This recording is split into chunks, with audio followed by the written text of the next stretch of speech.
Buenas tardes. Mis primeras palabras son necesariamente para sumarme a los agradecimientos que ya han expresado pues, tanto el profesor Javier Juste como el profesor Adán Nieto a Jesús Alfaro por traernos aquí a impartir esta que se supone que ha de ser mi mejor clase. Desde luego, después de las espléndidas intervenciones del profesor Juste y del profesor Nieto, yo no sé si voy a ser capaz de estar a la altura de las circunstancias. Al menos le he puesto mucho empeño y mucho cariño y confío en poder atender al encargo que me realizó el profesor Alfaro. Voy a empezar con mi intervención planteando una pregunta muy sencilla. No sé si conocemos cuál es el origen de la palabra acreedor. La palabra acreedor viene del latín, del verbo credere, y originariamente lo que significaba en esa lengua era quien tiene derecho a creer. El acreedor hoy, a día de hoy, es todavía aquel sujeto que cree en algo, que cree en que le van a pagar. Pero como todos sabemos, una cosa es creer que nos van a pagar y otra cosa muy distinta es que nos paguen efectivamente. Bien, en la sesión de hoy vamos a estudiar, vamos a hablar de acreedores que se encuentran en una situación muy particular, que es la situación de insolvencia de su deudor, y vamos a examinar juntos los instrumentos que pone sobre la mesa el ordenamiento jurídico para hacer frente a los problemas que la insolvencia del deudor ocasiona. Esos instrumentos se recogen en una categoría jurídica que denominamos el derecho de la insolvencia. Y este derecho de la insolvencia, que ha recibido muy diversas etiquetas, calificaciones, que se ha denominado de muy diversas formas a lo largo de los tiempos, tiene o presenta siempre una característica muy particular. Siempre se ha dicho que el derecho de la insolvencia se caracterizaba por su complejidad. Y buena prueba de que esto es así es precisamente el título de una de las obras clásicas del derecho de la insolvencia. Ni más ni menos que el Labyrinthus Creditorum de Salgado de Somoza del siglo XVII. El título que hace referencia al laberinto evoca precisamente la complejidad de la materia. Pues bien, el propósito de esta sesión es trazar, establecer un hilo conductor, una suerte de hilo de Ariadna que nos permita ir navegando por los intricados caminos del derecho de la insolvencia. Por exponerlo de una manera muy sencilla, el derecho de la insolvencia a día de hoy se compone básicamente y muy básicamente de dos instrumentos.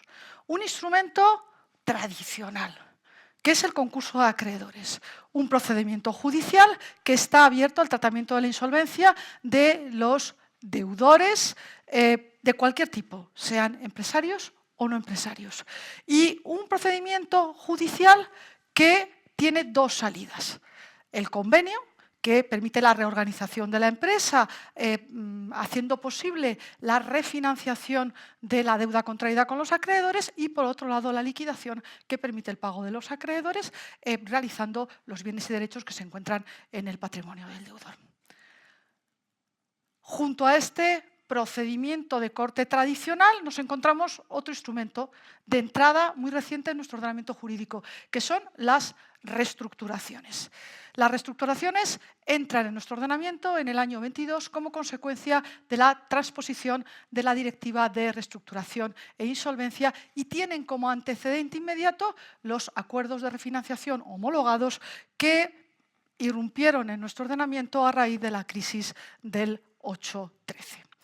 A diferencia del concurso de acreedores, no estamos ante un procedimiento judicial, estamos ante un instrumento fundamentalmente, podemos decir que de carácter privado, en el sentido de que la intervención judicial se encuentra minimizada y que, a diferencia también del concurso de acreedores, se refiere o se abre exclusivamente para las empresas. No está abierto a todos los deudores. Además, las reestructuraciones se apoyan básicamente sobre dos patas. La primera de ellas es la comunicación de inicio de negociaciones y la segunda de ellas es la homologación judicial en virtud de la cual se puede imponer el plan de reestructuración a aquellos acreedores que no hayan votado a favor del mismo. La finalidad de la reestructuración es precisamente la de conseguir la modificación de la estructura de capital de la empresa para conseguir que se mantenga en el tráfico para asegurar su viabilidad cuando se trata de una empresa que vale más reorganizada que liquidada. En esta sesión de hoy vamos a descubrir, y aquí ya les anticipo que voy a hacer un spoiler, vamos a descubrir que el concurso y las reestructuraciones comparten la misma lógica. Y esa lógica es dar una respuesta a los problemas de acción colectiva que plantea la insolvencia del deudor y que básicamente ponen sobre la mesa problemas que no son de reparto de valor entre los acreedores, sino que son problemas de coordinación. A continuación veremos cómo el régimen de la insolvencia o del derecho concursal, como prefieran, establece una serie de instrumentos, una serie de mecanismos que van a forzar a los acreedores a cooperar para precisamente solventar los problemas de acción colectiva a los que ahora me refería y que efectivamente dan una respuesta a esa situación. Y finalmente nos acercaremos al mundo de las reestructuraciones brevemente al objeto de ver que éstas suponen un pequeño paso más en el afán de dar una respuesta eficiente al tratamiento de la insolvencia del deudor. Bueno, pues para hacer todo este análisis que acabo de exponer, vamos a tomar como punto de partida la situación de insolvencia. Y vamos a definir la situación de insolvencia tal y como la define la ley concursal. Y lo hace tanto para el concurso como para las reestructuraciones. Entendemos que hay una situación de insolvencia actual, de acuerdo con lo que establece el artículo 2 de la ley concursal, en aquellos supuestos en los que el deudor no puede atender al pago regular de sus obligaciones exigibles. Pero esa insolvencia también puede ser inminente en todos aquellos casos en los que el deudor prevé que dentro de los 3 meses siguientes no podrá cumplir regular y puntualmente con sus obligaciones. En esos casos decimos que el deudor está en puertas de la insolvencia. Como decía, tanto la insolvencia actual como la insolvencia inminente constituyen la base para poder acudir sea al concurso de acreedores, sea a las reestructuraciones. Y la pregunta que se nos plantea en estos momentos es la de ¿por qué? ¿Qué tiene la insolvencia del deudor, sea una insolvencia actual o una insolvencia inminente, para que se tengan que abrir, para que el ordenamiento jurídico nos tenga que proporcionar estas herramientas que, ya lo anticipo, lo que hacen es desplazar los instrumentos de tutela individual del derecho de crédito? Pues bien, para poder explicar esta idea voy a recurrir a una imagen y les voy a pedir que piensen en un caladero de peces. Un caladero de peces al que acuden los pescadores a echar sus redes y a pescar. Y es un rico caladero de peces al que los pescadores acuden sin límites. Llegan ahí, echan las redes, cargan, vuelven al puerto y repiten indefinidamente esas operaciones. No tienen ningún límite y no tienen ningún incentivo para parar o reducir esa actividad. Y ello fundamentalmente porque saben que aunque esa sobreexplotación a la que pueden llegar como consecuencia de la repetición de su actuación tiene consecuencias nefastas respecto de la regeneración del caladero, también saben que probablemente, aunque ellos paren o dejen de desarrollar esa actividad, sus colegas, el resto de los pescadores, no tendrán ninguna razón o no verán ningún motivo para parar y continuarán pescando. Con lo cual, el objetivo de conseguir reducir la sobreexplotación y evitar la esquilmación del caladero fracasará. Como digo, esta sobreexplotación del caladero tiene consecuencias tremendas, muy negativas, en 2 órdenes de cosas. El primero, desde el punto de vista medioambiental, a lo que conduce es a la destrucción de los fondos marinos y tiene un impacto gravísimo en el medio ambiente y en la fauna del entorno. Pero lo que a nosotros nos importa más es el impacto que tiene sobre los pescadores. Los pescadores verán que como consecuencia de esa sobreexplotación, sus capturas serán cada vez más bajas y de peor calidad. Y eso les llevará a que en un momento dado no puedan capturar más peces y que tengan o bien que buscar otro caladero donde realizar sus capturas, o si no encuentran más caladeros donde realizar sus capturas, pues directamente cambiar de actividad. Bien, la situación que acabo de describir es una situación análoga a aquella en la que se encuentra el patrimonio del deudor cuando se declara, se pone de manifiesto que está en situación de insolvencia, que es insolvente y que no puede atender al pago de sus obligaciones. Esto es el problema del caladero común que ha descrito de manera magnífica el profesor Jackson en un libro de finales de los 80 del siglo pasado, que sigue siendo una obra de referencia para todos aquellos que se aproximan, que se acercan al estudio del derecho concursal. La obra lleva por título The Logic and Limits of Bankruptcy Law. Y lo que nos explica el profesor Jackson en esa obra es que precisamente cuando el deudor es insolvente, los acreedores se ven repentinamente imbuidos por un determinado afán. Y ese afán es el de conseguir llegar los primeros al patrimonio del deudor. Porque llegando los primeros al patrimonio del deudor, podrán tratar de encontrar bienes y derechos suficientes con los que realizar sus derechos de crédito y obtener el pago íntegro de los mismos. Este ánimo, este afán que imbuye a los acreedores les lanza a unas carreras desenfrenadas, como decía, por tratar de ser los primeros en llegar al patrimonio del deudor, embargar y realizar sus bienes y derechos. Se aplica en estos casos la regla, el primero que llega es el primero que se sirve. Y eso significa que los que llegan en primer lugar pues encontrarán todavía bienes y derechos en el patrimonio del deudor, con cargo a los cuales realizar sus derechos de crédito, pero los que lleguen después ya verán que esos bienes y derechos se encuentran muy mermados y que probablemente no serán suficientes para satisfacer íntegramente sus créditos, y ya por fin los que lleguen los últimos encontrarán el patrimonio del deudor completamente vacío, no habrá ni un céntimo y por lo tanto no podrán cobrar sus créditos.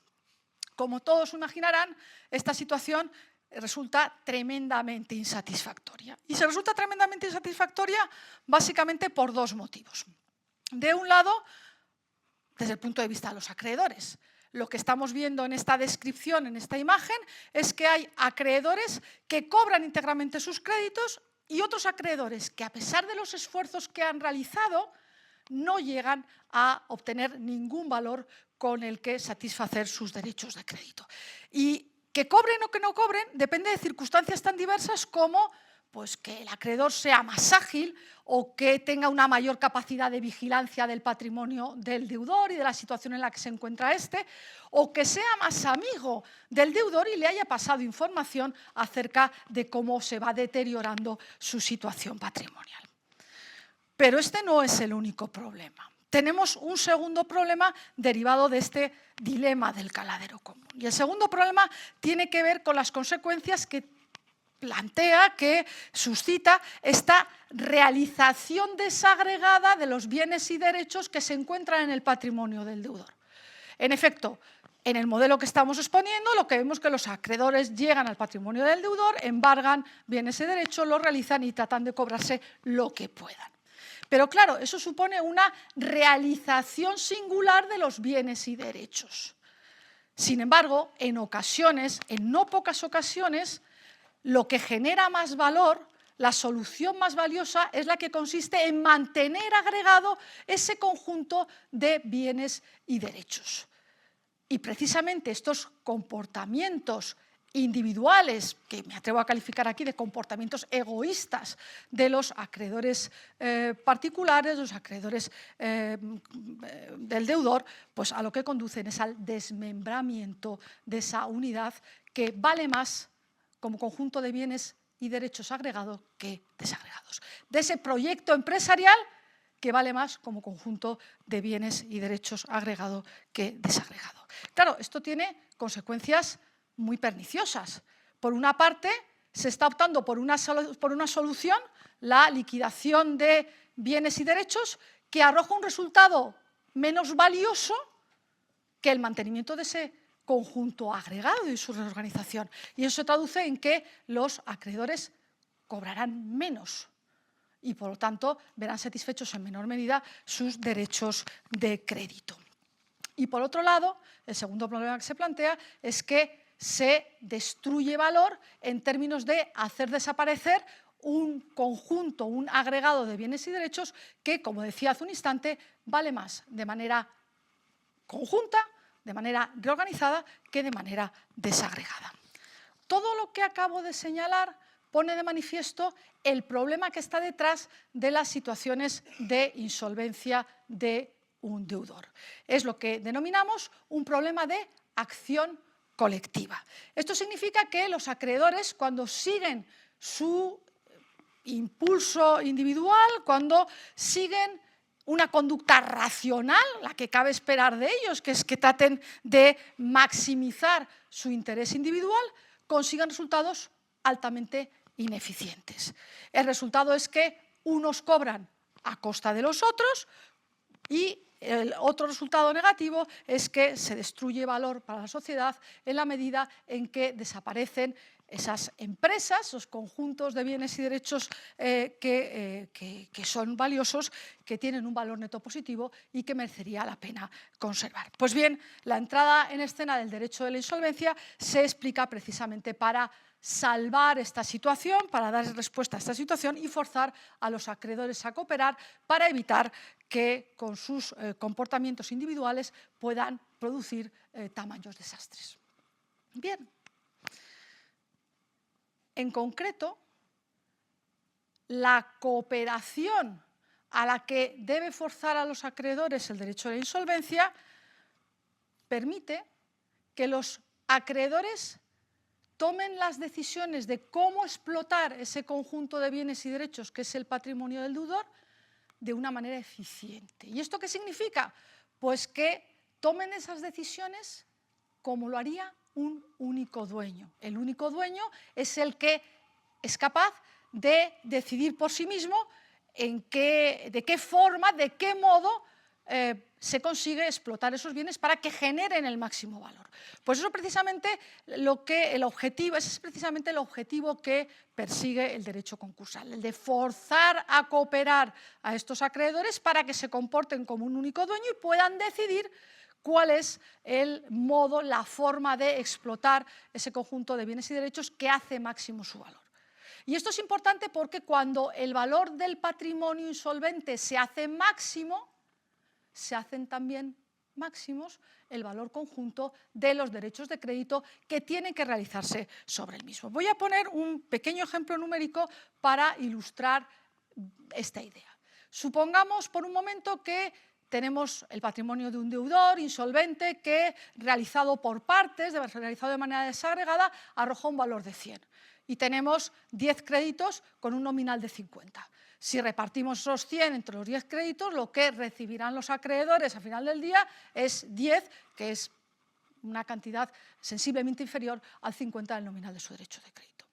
Pero si aplicamos las reglas del derecho de la insolvencia y forzamos a los acreedores a cooperar para que tomen las decisiones adecuadas que permitan llevar al máximo valor posible a ese patrimonio, puede resultar que ese patrimonio alcance un valor de 300.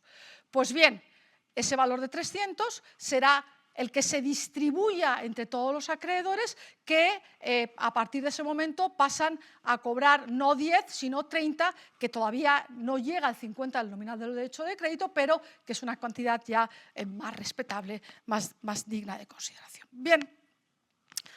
Todo lo que acabo de decir tiene sentido en tanto en cuanto estemos en una situación de insolvencia en la que haya una pluralidad de acreedores, porque efectivamente es ahí, en un escenario de pluralidad de acreedores, donde podemos tener problemas de descoordinación y de falta de cooperación.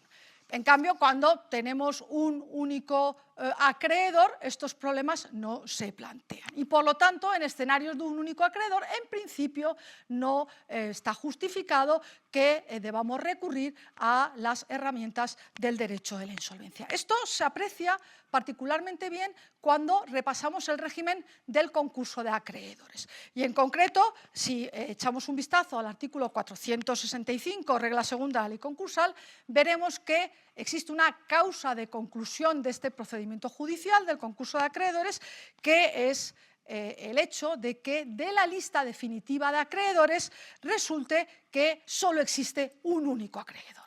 Bien, es una buena muestra justamente de lo que acabo de decir. Con todo lo que he explicado hasta este momento, lo que se pone de manifiesto es que el derecho de la insolvencia está en el mundo para resolver ese problema de acción colectiva y, por lo tanto, problemas de cooperación entre los acreedores.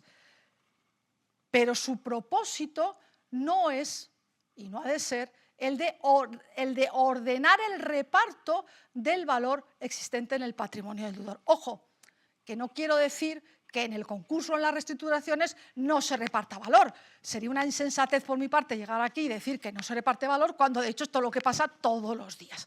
Claro que se reparte valor. Lo que estoy diciendo es que no le corresponde al derecho de la insolvencia establecer los criterios con arreglo a los cuales se tiene que producir ese reparto de valor. Y la razón es relativamente fácil de explicar. La situación de insolvencia de un deudor no es un hecho que acontezca de manera sorpresiva e inopinada sin que nadie lo haya podido prever, como si fuera un meteorito que cayera de la noche a la mañana de Marte.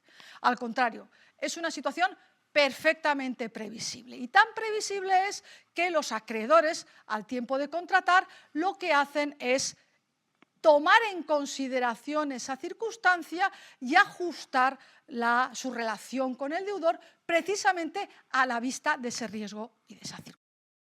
De hecho, los acreedores, al negociar los contratos de financiación con el deudor, se plantean una pregunta que es ¿cuánto riesgo quiero asumir en esta relación? Y hay acreedores que en determinadas circunstancias deciden que les interesa asumir un elevado volumen de riesgo de insolvencia, a cambio, eso sí, de percibir una sustanciosa prima de riesgo en términos de unos mayores intereses, de la percepción de unos mayores intereses.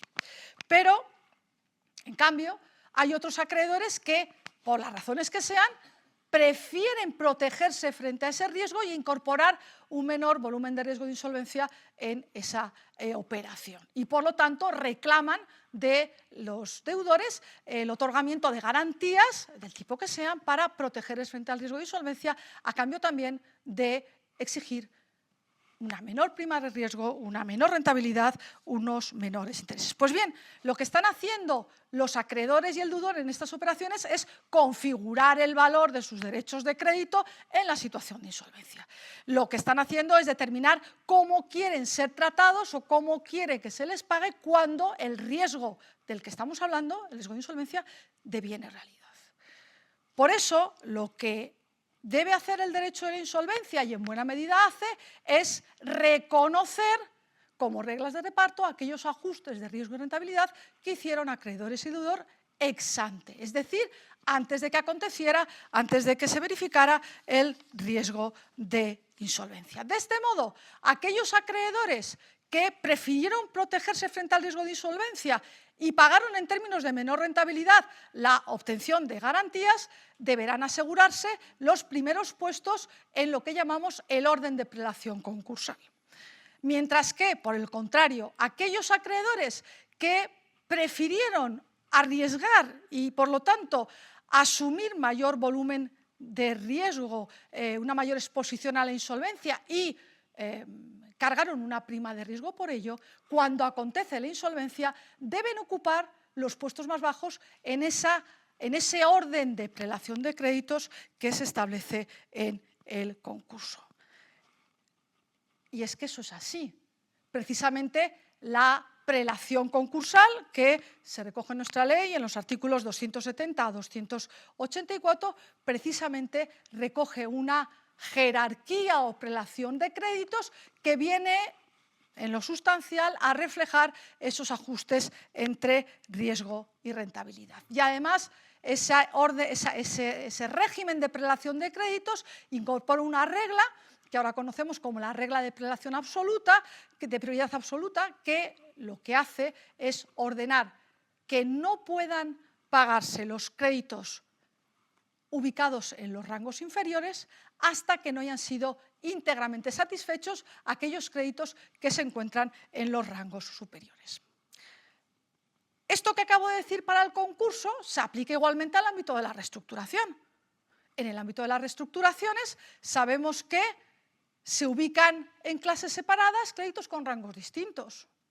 Y por otro lado, que opera también esta regla de la prioridad absoluta, de modo que no podrá ser homologado judicialmente un plan de reestructuración y no podrá por ello ser impuesto a aquellas clases de acreedores que no aceptaron el mismo si el plan deja valor a los acreedores de las clases de rango inferior o a los socios sin haber permitido que fueran íntegramente satisfechos los acreedores de rango superior. Bien, en un escenario como el que acabo de exponer, en el que acreedores y deudor pueden determinar ex ante cuál es la configuración de los créditos, cuál es el valor que cabe esperar que estos créditos tienen en situación de insolvencia, afirmar que el derecho concursal o el derecho a la insolvencia se vertebra en torno al principio de la par conditio creditorum no tiene ya justificación. ¿Por qué? Porque la forma en la que ha de satisfacerse los derechos de crédito viene determinada por aquello precisamente que han previsto las partes ex ante al tiempo de contratar. No sería justo que una vez que acreedores y deudor han configurado de una determinada manera los derechos de crédito, con más riesgo, con menos riesgo, percibiendo mayor rentabilidad o menor rentabilidad a cambio de recibir garantías, desconociéramos esos ajustes contractuales, hiciéramos tabla rasa de los mismos y en un concurso de acreedores o en una reestructuración simplemente los tratáramos a todos por igual. La regla de la paridad en el ámbito del derecho de la insolvencia, me da lo mismo que hablemos de concurso o de reestructuraciones, ha quedado reducida en estos momentos a una regla de carácter puramente residual que opera dentro de aquellos grupos de acreedores cuyos créditos presentan características homogéneas y en las que no podemos establecer una regla alternativa a un coste razonable. Con todo esto, ¿qué quiero decir? Pues que nos vamos a encontrar la regla de paridad, entendida como una regla de reparto a prorrata, por ejemplo, para ordenar el pago de los créditos ordinarios. O para ordenar el pago de los créditos con privilegio especial dentro de cada uno de los rangos correspondientes que establece la ley. O para ordenar el pago de los créditos subordinados igualmente dentro de cada uno de los rangos que establece la ley. Algo parecido nos pasa en reestructuraciones. En el ámbito de las reestructuraciones contamos también con una regla que prohíbe el trato desigual de los acreedores dentro de la misma clase cuando, en razón a las características de estos créditos, que han sido agrupados todos ellos por tener el mismo rango dentro de la clase correspondiente, no hay razones para establecer un trato distinto. Bien, en definitiva, tanto el concurso de acreedores como las reestructuraciones se explican desde esa necesidad de dar una respuesta al problema de acción colectiva que plantea la insolvencia. De este modo se entiende que el objetivo tanto del concurso como de las reestructuraciones sea el de hacer máximo el valor agregado de los derechos de crédito, forzando a los acreedores a cooperar para que se comporte como si fueran un único dueño que es capaz de explotar ese conjunto de bienes y derechos de la manera más eficiente posible. Y no forma parte de la racionalidad de los objetivos del derecho a la insolvencia, concursos, reestructuraciones, establecer criterios propios para ordenar la distribución de valor entre los créditos. Si esto es así, ¿cuáles son las reglas que van a permitir forzar a los acreedores a cooperar en este afán de coordinar sus conductas para alcanzar este resultado de maximización de valor. Pues básicamente estas reglas, estos instrumentos son todos los que tienen que ver con privar a los acreedores de los mecanismos individuales de tutela de sus derechos de crédito. El ejemplo paradigmático es el de las ejecuciones singulares. Y estas son las que se ven inmediatamente afectadas por la puesta en marcha, sea de una reestructuración o sea de un concurso. En efecto, si vamos al régimen del concurso, todos sabemos que desde la declaración de concurso queda prohibido el inicio y la continuación de las ejecuciones singulares sobre el patrimonio del deudor, con las salvedades que hace la ley respecto de las ejecuciones laborales y de los apremios administrativos.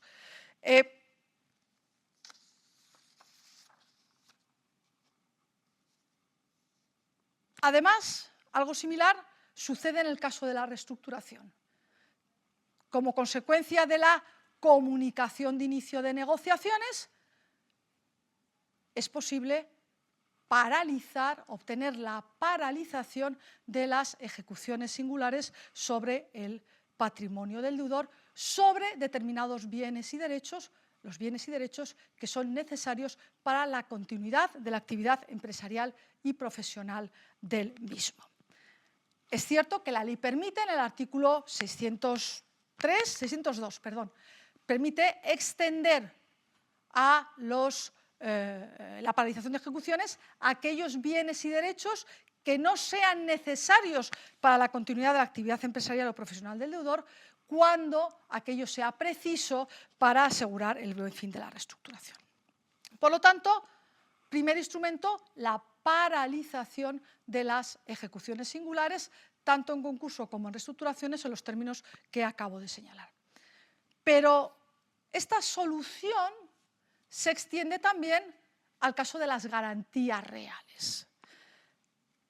En este punto hay que recordar que los derechos reales de garantía se conforman básicamente de dos facultades. Dejamos de lado la prenda, que nos daría el derecho de retención, pero que a los efectos de esta explicación no me parece particularmente relevante. Tenemos por un lado el jus distrahendi, que es la facultad de tomar el bien o derecho dado en garantía y proceder a su enajenación para que el acreedor pueda cobrarse con cargo al valor que genera esta.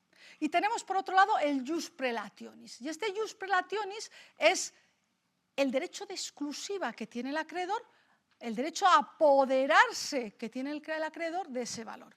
Y apoderarse de ese valor hasta dar satisfacción a su derecho de crédito, excluyendo del mismo a todos los demás. Eso es lo que genera la preferencia.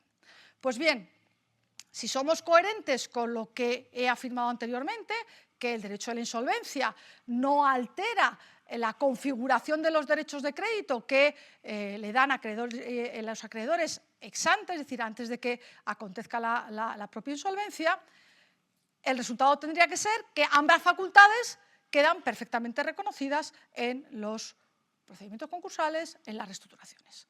Y sin embargo, esto no es así.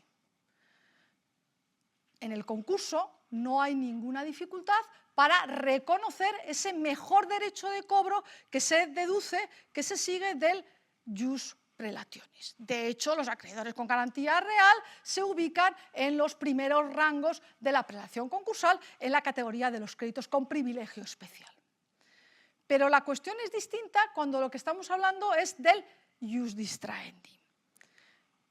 Este jus distrahendi, esta facultad de los acreedores, se ve en cierta medida modulada precisamente para posibilitar que la consecución de ese objetivo de maximización del valor conjunto o valor agregado de los derechos de crédito. Y voy a explicar por qué. Bueno, el problema que plantea la realización de las garantías reales en un escenario de insolvencia es que puede dar al traste precisamente con esa solución que sería la más eficiente y que pasa por mantener de manera agregada el conjunto de bienes y derechos que conforman el patrimonio del deudor y que constituye, por decirlo de manera simple, una unidad empresarial.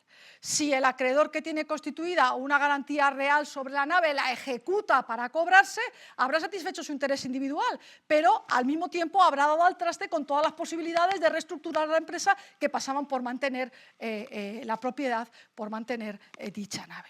De ahí que el derecho de la insolvencia introduzca esta modulación en la facultad de realizar las garantías reales. Y eso explica que nos encontremos con reglas como la que tenemos en el concurso, que establece una paralización de las ejecuciones de garantías reales iniciadas antes de la declaración de concurso y prohíbe el inicio de esas ejecuciones cuando éstas tienen por objeto bienes o derechos necesarios para la continuidad de la actividad empresarial o profesional del deudor. Estas ejecuciones van a quedar paralizadas durante un tiempo limitado y esto marca una diferencia con lo que sucede con las ejecuciones singulares normales.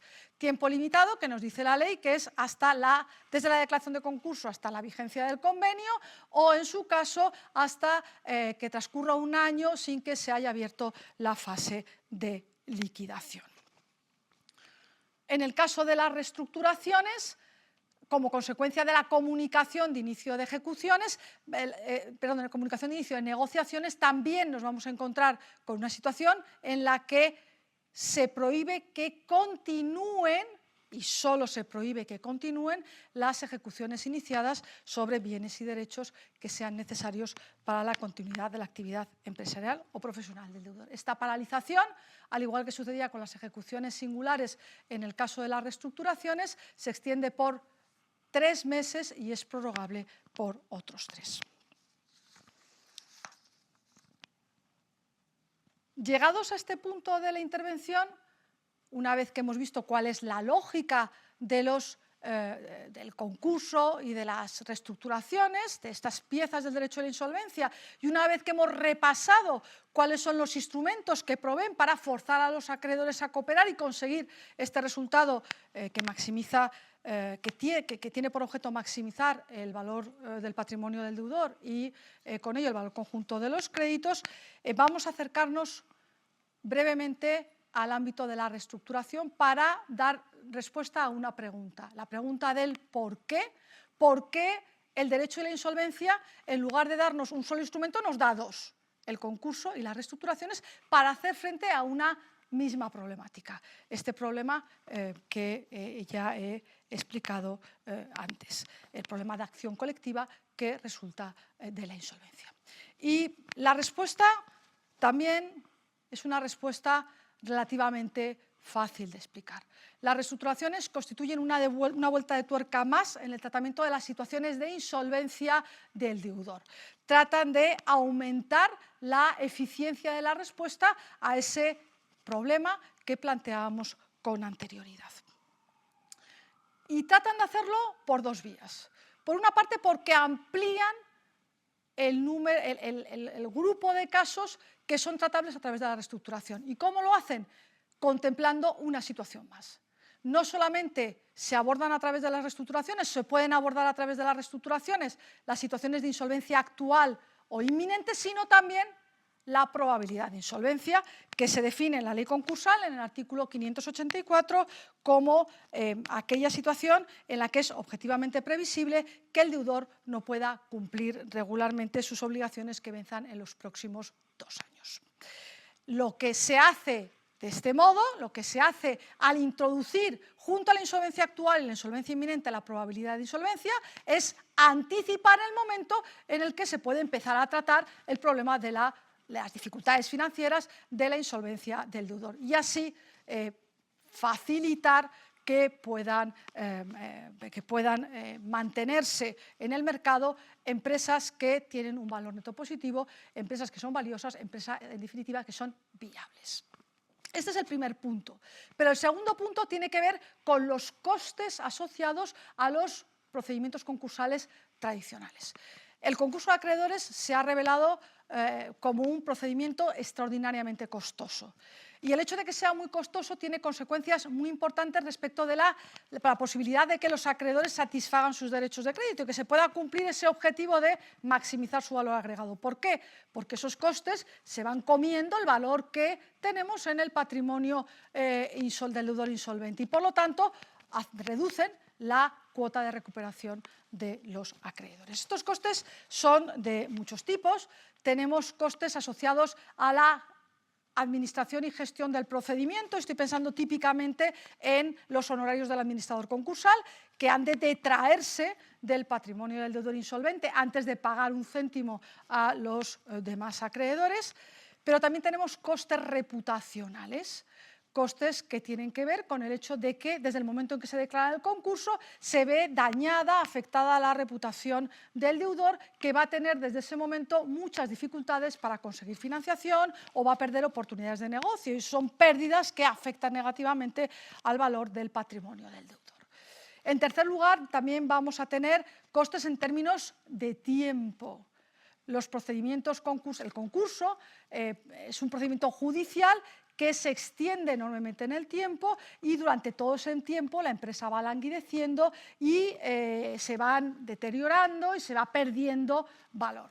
Para que se hagan una idea, de acuerdo con los datos publicados en el anuario concursal, para el año 2024, el anuario concursal lo publica el Colegio de Registradores, la duración estimada de un procedimiento concursal en esa fecha fue de 2.582 días, lo que viene a ser unos 7 años, lo cual nos da una idea del tremendo coste temporal que supone la tramitación de un concurso. Y, por fin, tenemos el coste del error.